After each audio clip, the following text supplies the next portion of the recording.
Kraft presents The Great Gildersleeve. The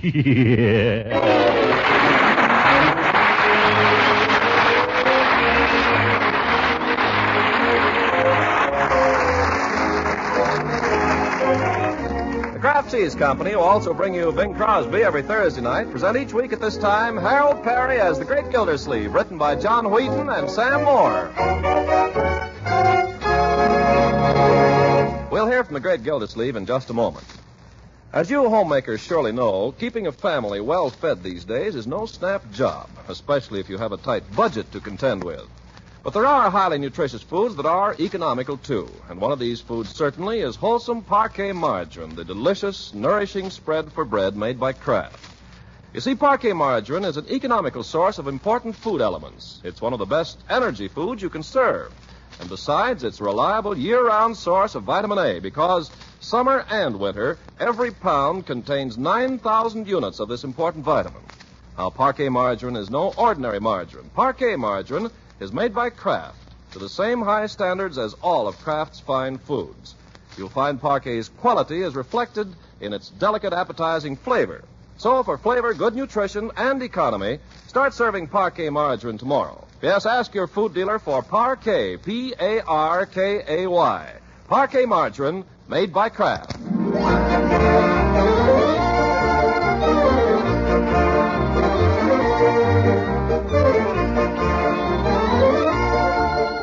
Now let's join our friend, the Great Gildersleeve, whom we find approaching a milestone in his career. As water commissioner, he's been invited to make his first public address before a meeting of the Summerfield Women's Club. With the occasion only a few hours off and not a word of the speech written, time is getting a little short, and so is the great man's temper. Come on. Where's breakfast? Where's my coffee? It's coming, Uncle Mort. Well, hurry it up. I need my coffee. I got to have my wits about me today. What's the rush, Unc? It's only 7:30. I got to get down to the office. I got a million things to do. Got to get a haircut. Got to write a speech.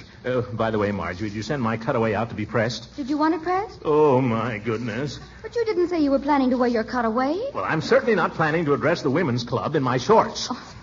Well, all right. Keep your shirt on. I'll have Bertie send your cutaway out this morning. Oh, and see that she gets it back. I got to have it back here by this evening. I know. I don't know what comes over women. They want you to make a speech, and they don't let you know till the day afterwards. Maybe they were hoping they'd get somebody else. Oh, thank you, Leroy. Thank you very much. That's no way to talk. Well, I don't see what you're so steamed up about anyway, Unc. After all, it's just a bunch of dames. Not dames, young man, ladies. Besides, this is my first speech. It may be very important to me. Why, it's likely to be written up in the newspaper. Yeah, the Indicator. Who reads that? Hasn't even got skeezicks in it. Skeezicks. Well, there's no telling what this speech may lead to, young man. After all, it's no small honor to be singled out of all the prominent people in this town to address the women's club. Is it, my dear? I think it's wonderful, and Leroy shall be very proud. There. Bertie! Oh, where is that woman? She's trying to hurry, Uncle Mort. Always remember, young man, I may be only water commissioner of this town now, but William McKinley was a water commissioner once, and he ended up in the White House. Remember that. You want something, Mr. Gildersleeve? The coffee. Where is it, Bertie? I've got just half an hour to get to the White House. I mean the office. Coffee's on the fire, Mr. Gildersleeve, but it seems like the water just don't want to boil this morning. Must be something wrong. Yeah, something wrong with your alarm clock, Bertie. Well, I've got to go. Won't be but a minute, Mr. Gildersleeve. As soon as the water boils. I haven't got time to sit around here waiting for water to boil. Who am I, James Watt? No, William McKinley. Very amusing, Leroy. Very amusing. Perhaps it would amuse you further to go down and clean out the furnace. I didn't get time to do that this morning. Where's my briefcase? But, Uncle Mort, you can't go off without breakfast. No time. I've got a speech to make. Here's your briefcase. Button up your coat. Thanks. I've got to hurry. Have I got everything?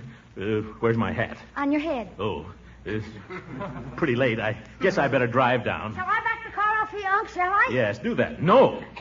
Don't ask me that again. But I can do it, Unc. I told you what you can do. Clean out the furnace. Oh, about the car, Uncle Mort. Yes? What about the car? I had to drive it to the plant yesterday. I missed the bus. You may find it a little low on gas. How low? Well, I couldn't start it last night. This is a fine time to tell me. Oh, that's women for you. Get up in the morning, no coffee, have to make a speech, no cutaway, start to work, no gas. I can see there's only one way I'm going to get anywhere today. What's that? No women.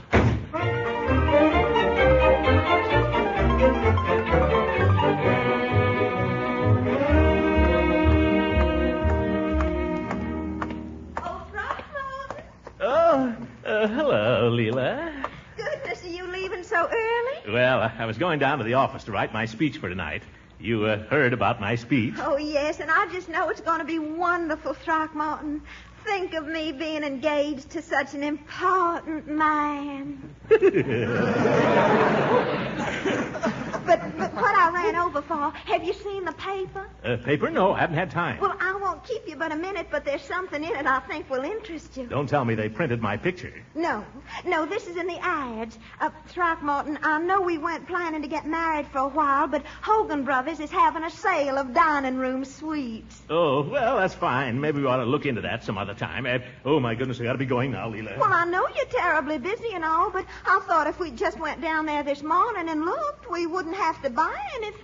I'd love to, Leela, but I got to get at this speech. Well, of course, if an old speech means more to you than I do. Oh, now, don't say that. I'm just trying to make a home for you, but if you care more for the women's club... I'll do it, Leela. I'll tell you what, I'll do it the first thing tomorrow. Oh, I wouldn't think of asking you to do it now, Throckmorton. I guess I can find others. Others? But Leela... No, you had your chance. Now just run along. You have more important things to do. Go on and do them. But if you just listen... Goodbye, Throckmorton. Goodbye. What's a fella gonna do? First they... Throckmorton. What? Are you gonna run off without even kissing me goodbye? Huh? Oh, goodbye, Leela.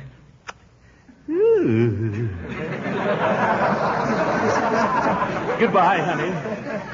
Goodbye, Throckmorton. Write a nice speech. If I can ever get at it.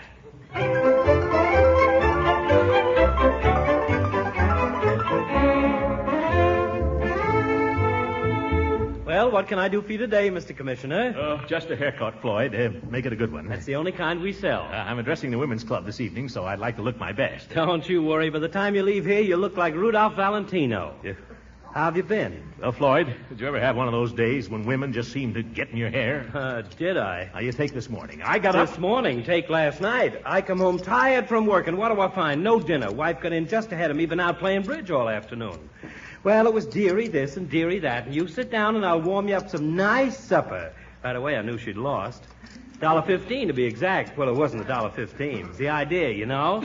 Guy comes home tired from work. What does he find? No dinner. Wife's been out playing bridge all afternoon. Is that any kind of a life for a man? I ask you. Well, in my own case, it's a little different. Sure, it's the same with all of us. A man comes home at night, all he wants is a little peace and quiet. What does he get? No dinner and a lot of talk. I don't know what it is about women. Now, you take me. I'm not exactly the silent type. I'll pass the time of day with anybody. Never too busy to say hello. But there's times when I just like to sit and think, you know. This wouldn't be one of the times, would it? After all, it wasn't the $1.15. I told her, I said, it's not the $1.15. It's the idea of a guy comes home at night. What does he get? No dinner. Oh, hello, Judge. Morning, Floyd. Getting a haircut, Gildy? No, an autobiography. Make it snappy, will you, Floyd? I've got to get down to the office. Right with you, Judge. Got to get Mr. Gildersleeve in the pink. He's addressing the women's club tonight. Oh, are you, Gildy? So am I. They didn't tell me you were speaking, Judge. Well, they didn't tell me you were. As a matter of fact, they were planning to have Tim Abernathy, but he dropped out. I guess they put you in the last minute. Oh, is that so? But don't let it worry you, though. Ever made a speech before, Gildy? No. Well, nothing to it. Only thing to remember is don't get nervous. Who's nervous? There's one other thing you have to remember. What's that? This speech. Yes.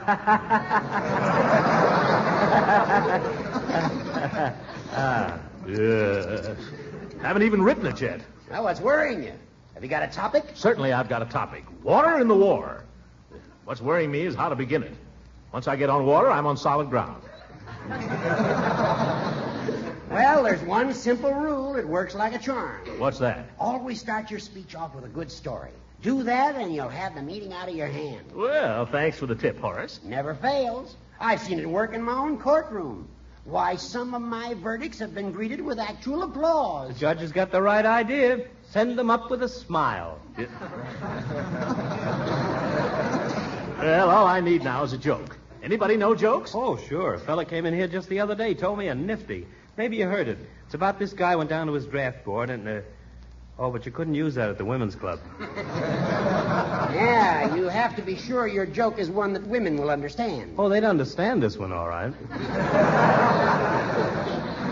I'll tell you what you do, Gildy. Go to the library and get out Comerford's Compendium of Wit and Wisdom. It's got a story to fit every occasion. Comerford's Compendium? That's right. Horace, you're a lifesaver. To tell you the truth, I am a little nervous. Why, you're not going to let yourself be flustered by a few women, are you? Oh, speaking of women, I was telling Mr. Gildersleeve, I come home last night from work, and what do I find? Oh, my goodness, I've got to go. Let me out of here, Floyd. You don't want any tonic? I haven't got time. Here's your money. Don't let me interrupt your story, though. Tell the judge about last night, Floyd. Don't miss this, Judge. You'll love it.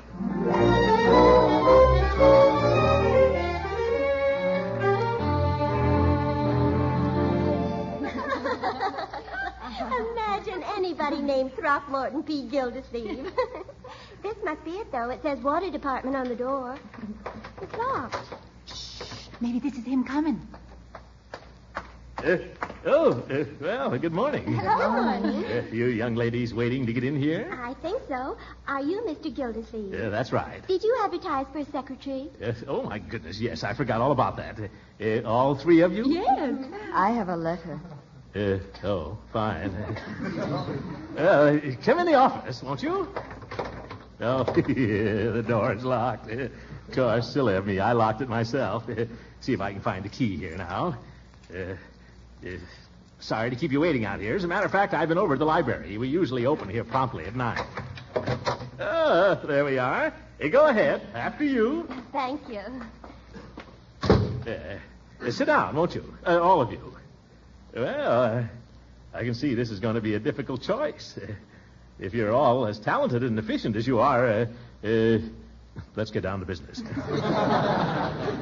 I suppose I ought to ask you some questions, but I'd like to try something on you first. Incidentally, this may give me some idea of whether you have a sense of humor or not, because I think a sense of humor is very important in a secretary, don't you? Oh, yes. Yeah. That's one thing my mother always says. She says to me, Bessie, don't you care what they say. At least you've got a sense of humor. Oh, good. Well, I've been working on a speech here. A man in my position has got to make a lot of speeches, you know, and I have rather an amusing story that I tell at the beginning of my speech. If you don't mind, I'll read it to you. See if you think it's funny. I'd like to get a woman's reaction. I love stories. That's fine. I say, if Madam President, ladies, fellow speakers, I note that I have been scheduled to speak this evening on the topic, water and the war. That's not the joke yet.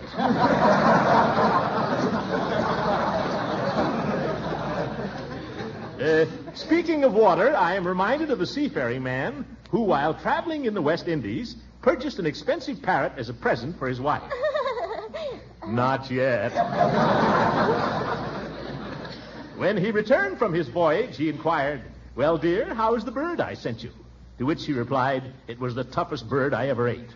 "My goodness," exclaimed the sailor. "Don't tell me you ate that bird. He was a very intelligent parrot. He could speak in 17 languages. "Well," replied the wife, "why didn't he say something?"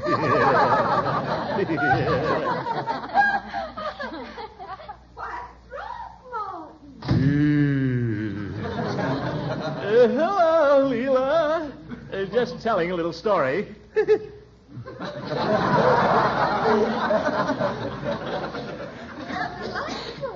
I hope I'm not intruding. Intruding? Oh, not at all. Come in.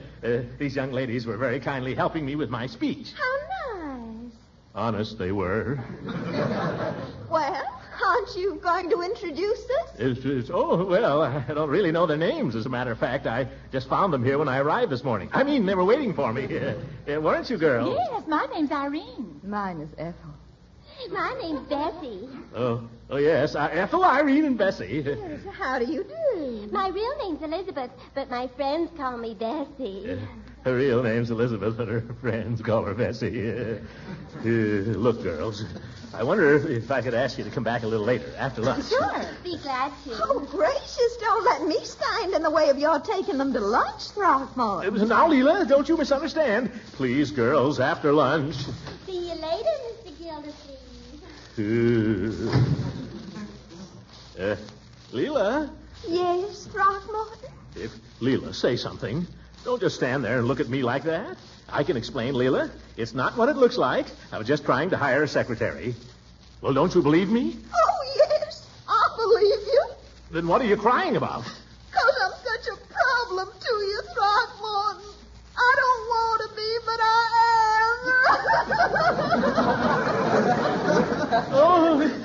problem at all, darling. You're sweet. No, I'm not. You're sweet. You're sweet and I'm awful. No, you're not. You're not a bit awful. Yes, I am.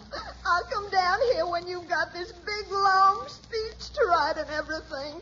And all I do is interrupt you and ask you to go to Hogan's with me and look at furniture. Yeah, now. You don't want to feel that way about it. It's all right. I don't mind. Don't you? No. You mean you'll do it? Do what? Go to Hogan's with me and look at furniture? Oh, all right.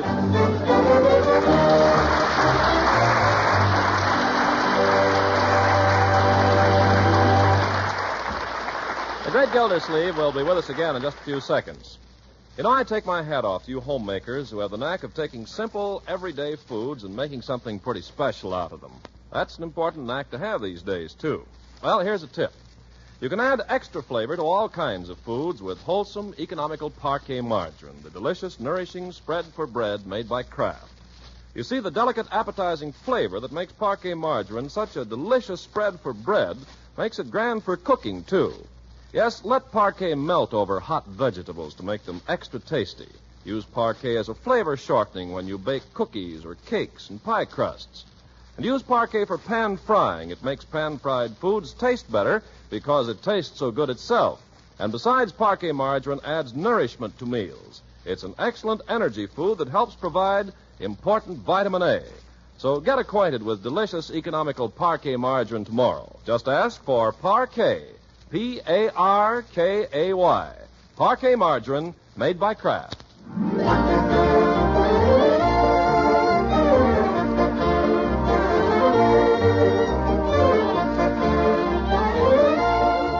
Now let's get back to the great Gildersleeve. After a tour of Hogan's furniture department and an afternoon spent interviewing secretaries, he's finally completed his speech and now can't wait to try it on somebody. And what better guinea pig than his old friend, the druggist? Hello there, Mr. Gildersleeve. Oh. Hello, Peavy. And how can I best serve you this afternoon? Peavy, come here. Do you enjoy hearing a good story? Oh, I should say I do, Mr. Gildersleeve. Now, don't get excited. I just want to know if you enjoy a humorous anecdote. Oh, well, I do like a nice quiet chuckle now and then. A quiet chuckle is not what I'm after. Now, I've got to address the Summerfield Women's Club tonight, and I'm going to start off with a funny story. You are? Yes. Well, Mrs. Peavy will be there to hear you. Good. She enjoys a humorous story, too, although you might not expect it of her. Her laughter is of the silent variety. Yeah. Tell her to sit near the back, will you? What I came in here for, Peavy, was to tell you my opening anecdote. I think you'll like it. Oh, I'd like to hear it. All right. It goes like this. I am reminded of the seafaring man who, while traveling in the West Indies, purchased an expensive parrot and sent it home to his wife as a present. When he returned from his voyage, he inquired, "How is that bird I sent you?" His wife replied, "It was the toughest bird I ever ate." "My goodness," exclaimed the sailor, "don't tell me you ate that bird. He was a very intelligent parrot and could speak 17 languages. "Well," replied the wife, "why didn't he say something?" "Well," replied the wife, "why didn't he say something?" "Well?" Well, why didn't he say something?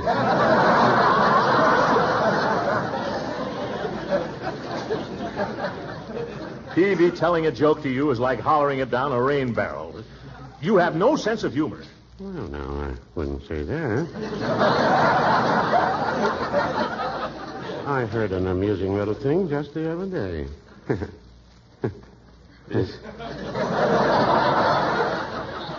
By George, I'd like to hear it. What was it? Well, I don't know whether it was what the fellow said or the way he said it, but it certainly tickled my funny bone. It must have been uproarious. Well, no, I wouldn't say it was uproarious. You might not think it was funny at all. Funny or not, Peavy, I can't wait all night for it. What was it? Well, the fellow was in here talking about a certain judge in Summerfield. Yeah. Hooker? Well, I wouldn't want to say, Mr. Gildersleeve, professional ethics. Yes. But this fellow asked why Judge Hooker got two hats. Yeah. And I said, why? And he said, one is to wear and the other is to talk through.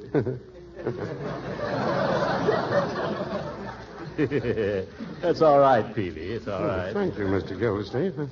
I thought it was pretty good myself. It's not that good, but I'm politer than you are. Goodbye.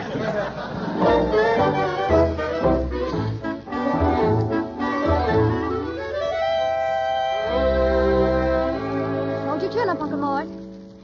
There. Is it tied? Perfect. Now, let me look at you. You look very distinguished. I think the women's club is going to be crazy about you. You're going to be crazy about the women's club, too, Unc. Why? What do you know about the women's club? I sold ice cream at their picnic last summer. What a bunch of harpies. You... Boy, you're just making Uncle Mort nervous. And that Mrs. Pettibone that runs it. Wait till he gets a load of her. She'd make anybody nervous. Leroy, would you mind going someplace else? I'm just trying to tell you what you're up against, Unc. Well, don't. I don't want to know. I just want to get it over with. My stomach's upside down as it is. Now, don't you worry, Uncle Mort. I'll be sitting right beside you. And if you forget your speech, well, I'll prompt you. I'll forget my speech, all right. Maybe I ought to run through it once more before dinner, huh? Yes, why don't you? I've got to go upstairs and dress, though. Maybe you could get Leroy to hear you. Leroy, do you think you could sit still long enough? Oh, sure. I'd like to hear it. All right. You hold the speech. There. Now, let me see. How does it go? First, Mrs. Pettibone introduces me. She says so-and-so and so-and-so and so-and-so, Mr. Gildersleeve. Hooray! Wait a minute now. You've thrown me off, Leroy. Keep quiet, will you? Okay. After the applause dies down, I say, what do I say? How do I know? It's on the paper there, Stoop. Read it. Oh, you say, Madam President, ladies? Oh, yes. Madam President, ladies, and fellow speakers. I note that I am scheduled to speak this evening on the topic, water and the war. Speaking of water, I am reminded of the seafaring man who, while traveling in the West Indies, purchased an expensive parrot as a present for his wife. Are you kidding? What do you mean? I heard that joke in the second grade. Leroy, I'm trying to make a speech. It's not a very good speech, perhaps, but it's the only one I've got. And I have only from now till dinner time to learn it. Well, I'm only trying to help you, Unc. I don't want any help. It's too late for that. All I want is somebody who can shut up and listen. I'm telling you, Unc, if you start off with that joke, they'll chase you out of there with sticks. All right. William McKinley may have made a few bad speeches in his time, too. But he kept making them, and he got to be president. Okay, Unc, have it your own way. Go ahead, I'm listening. No, I won't let you hear it now. Where are you going? I'm going into the kitchen where I can at least get a civil audience. My, don't you look nice, Mr. Gildersleeve. Dinner'll be ready in two shapes. Bertie, have you got time to listen to a brief address? A what? An address. A short speech. You gonna make a speech to me? Yes. Have I done something? No, Bertie. I'm just trying to commit a speech to memory. I'd like to get somebody to hear me. Oh, well, you go right ahead, Mr. Gildersleeve. It won't bother me. Yeah, thank you. Madam President. Oh, go on, Mr. Gildersleeve. I ain't no president. Bertie, I'm addressing the president of the Women's Club. We're trying to. Oh, excuse me. Madam President, ladies, I note that I am scheduled to address you this evening on the subject water and the war. Water? What if there's any water on them string beans? Bertie, I'm trying to make a speech. Will you forget the beans? Yes, sir. I'm sorry, Mr. Gildersleeve. Let's see, where was I? Oh, I'll skip the anecdote. Since the earliest times, water has always been a subject of vital interest to man, even in those... Bertie, I smell something burning. Yes, it's them string beans. Well, put some water on them. But you said... Never mind what I said. There's no use spoiling the supper. Yes, sir. Yes. It's not perhaps generally known that it was in medieval times that water first came into general use for the purpose of washing. However... excuse me, Mr. Gildersleeve. Oh, what is it now, Bertie? Well, if we're going to have biscuits for supper, I got to put them in the oven. Well, go ahead. But you stand in front of it. Oh. However, with the invention of the Roman aqueduct... Bertie, what kind of biscuits are those? Raisin biscuits. Where was I? Oh, water, fish. What else are we having? Beef stew. I thought I smelled beef stew. Let me see. Oh, look at that. Bertie, have you got a spoon there? I could put a little on a plate for you, Mr. Gildersleeve. Oh, no. Well, maybe just a little on a saucer. On a piece of bread. Yes, sir. There you are. Oh, my goodness. This is just what I needed. Uncle Mort, what are you doing out here? I just found out what's the matter with me, my dear. I'm not nervous. I'm hungry. Well... Come to think of it, I didn't have any lunch today. A little solid food in my stomach, and I'll be a regular silver-tongued orator. I'll go over there to that meeting, and I'll spellbind those women When I get through with him, Hooker will wish he'd never been born.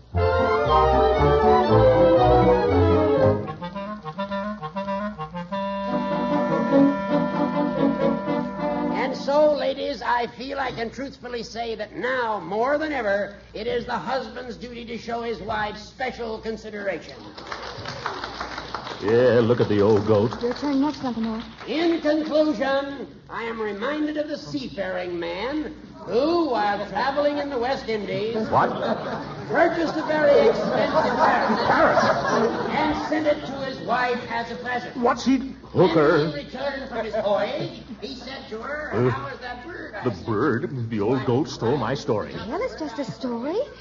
Tell some of the story. What other story? I can't think of one. I can't even think of my speech now. Intelligent parrot, and he could speak 17 languages. 17? Well, replied the wife, why didn't he say something? Oh, listen to that. I could have told it better. What am I going to do now? Uncle Mort, couldn't you just skip the story and start in the middle? I'd rather skip the whole speech. Can't we get out of here? Thank you, Judge Hooker. Now, before we go on to the next speaker, is our finance chairman here tonight? I'll kill Hooker for this. Now, keep cool. Isn't Mrs. Green here this evening? Wait a minute. I can tell a joke on Hooker. What? I'll fix him. It's a little thing that Peavy got off this afternoon.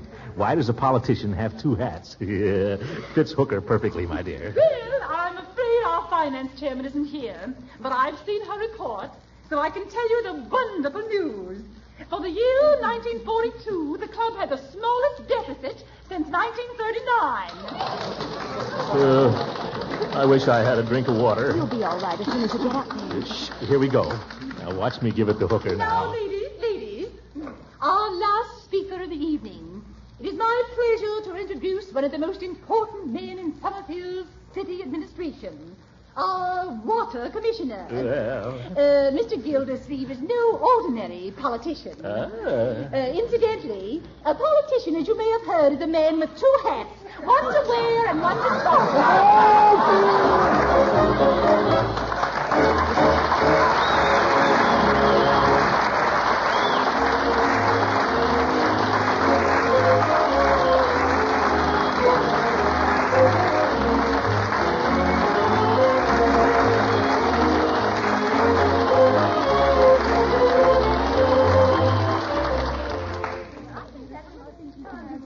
Oh, Throckmorton, you were marvelous. Oh, Leela, I didn't even know you were here. I didn't tell you I was coming because I didn't want you to be nervous. Well, I was a little nervous as a start there. Oh, I never would have known it in the world. I thought your speech was just wonderful. Oh, thank you. It seemed to be well received. I was terribly interested in the part about how those old Romans built their aqueducts and all. Oh, well, I did a little research for that part. And all that about the average rainfall. Oh, my, I thought that was very instructive. Oh, did you? Mm-hmm. But you know what I liked the best? What? That silly story Judge Hooker told about the parrot. That old story, I heard it in the second grade. Come on, dear, let's go home. Good night, everybody.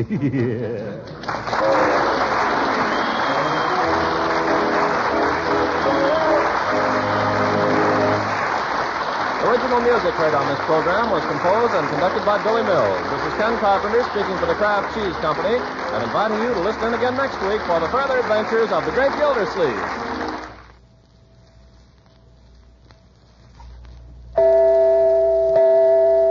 Men, you want your wife to save money, don't you? Well, then tell her about this thrifty, swell-eating main dish. The macaroni and cheese she can make with Kraft Dinner. One package of Kraft Dinner serves 4, and the cost is only a few cents per serving. And big news for your wife is this. Kraft Dinner cooks in just 7 minutes. She'll love the way the special Kraft Dinner macaroni cooks up so fluffy and tender in a jiffy. And how the Kraft Grated, which also comes in the package of Kraft Dinner, quickly gives the macaroni its delicious cheese flavor. Yes, sir, Kraft Dinner is a triple attraction. Downright good tasting, fast to make, and economical. So ask your wife to get some Kraft Dinner soon. It's wise for her to order it early in the week. That will help her food dealer with his supply problem. This program has reached you from Hollywood. This is the National Broadcasting Company.